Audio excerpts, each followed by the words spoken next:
আমরা সাধারণত এই ধরনের আমের রেসিপি মা মাসিদের কাছেই শিখে থাকি, কিন্তু আজকে আমি শিখেছি আমার দিদির কাছে। দিদি আমাদের বাড়িতে বেড়াতে এসেছিল, সে সাথে আমের আচার নিয়ে এসেছিল। সেটা দেখতে যতটাই লোভনীয় হয়েছিল, খেতে ততটাই অসাধারণ হয়েছিল, যার জন্য এই রেসিপিটা আপনাদের সাথে শেয়ার করতে আমি বাধ্য হলাম।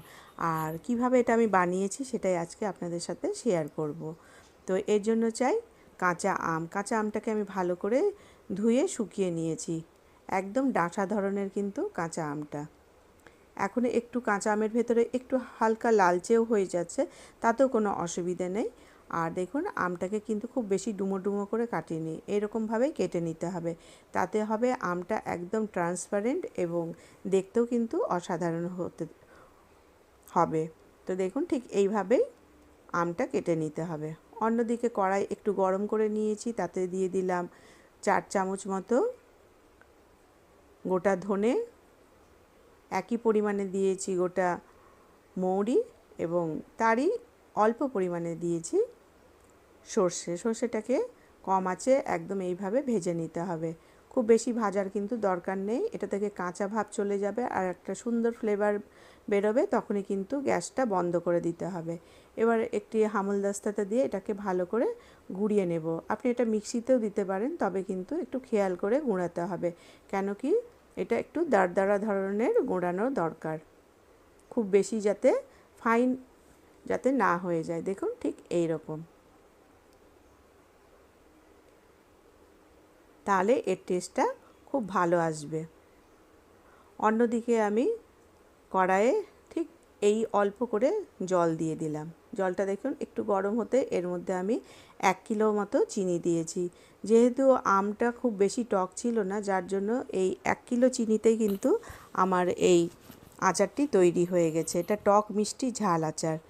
আর কোনো সময় আম খুব বেশি টক থাকলে সেই আমে কিন্তু চিনিটা কিন্তু একটু আন্দাজ মতো বেশিই দিতে হবে।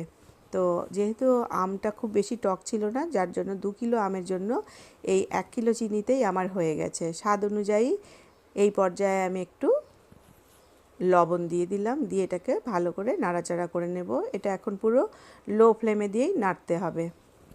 অন্যদিকে যে আমগুলো কেটে রেখেছিলাম সেই আমগুলোকে এখন এর মধ্যে দিয়ে ভালো করে মিক্স করে নেব। গ্যাসের ফ্লেমটা এখন পুরো লো ফ্লেমেই আছে।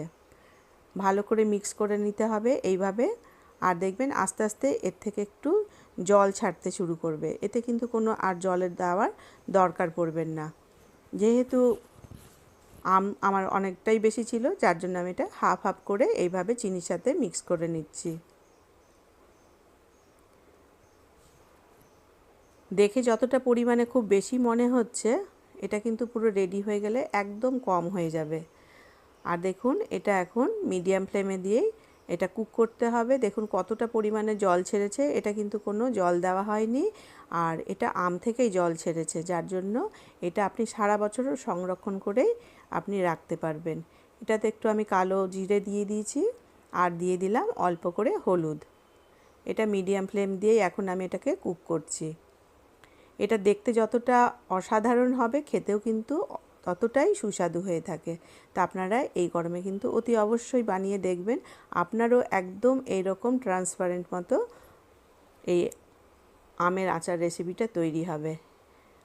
এটাতে লঙ্কা গুঁড়ো দিলাম, এই লঙ্কা গুঁড়োতে একটু ঝাল হবে, আর দিয়ে দেব কাশ্মীরি মির্চি, যেটা রং দিতে খুব সাহায্য করবে। এটা কালারটাও আসবে খুব ভালো, কিছুটা টক, কিছুটা ঝাল, কিছুটা মিষ্টি এই আচারটি। আপনি যদি একবার বানিয়েছেন তাহলে কিন্তু আপনি বারবার এই গরমের সিজনে আম উঠলেই বানানোর চেষ্টা করবেন।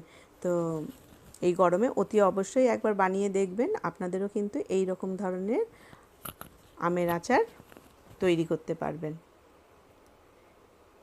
দেখুন আমগুলো কীরকম ট্রান্সপারেন্ট হয়ে গেছে। চিনি দেওয়ার জন্য মাঝে মধ্যে দেখবেন ওপর থেকে এরকম হয়ে গেলে সেটাকে তুলে আলাদা করে রাখলে পুরো পরিষ্কার হয়ে যাবে এবং কাঁচের মতো স্বচ্ছ হয়ে যাবে সেই আমের আচারের পিসগুলো।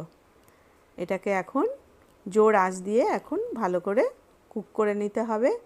দেখুন ভালো করে কিন্তু এখনও আঠালো হয়নি, আবার এটাকে 10 মিনিটের জন্য আবার ভালো করে এটাকে নাড়াচাড়া করে নিচ্ছি। এটা এখন পুরো ফুল ফ্লেমেই দেওয়া আছে।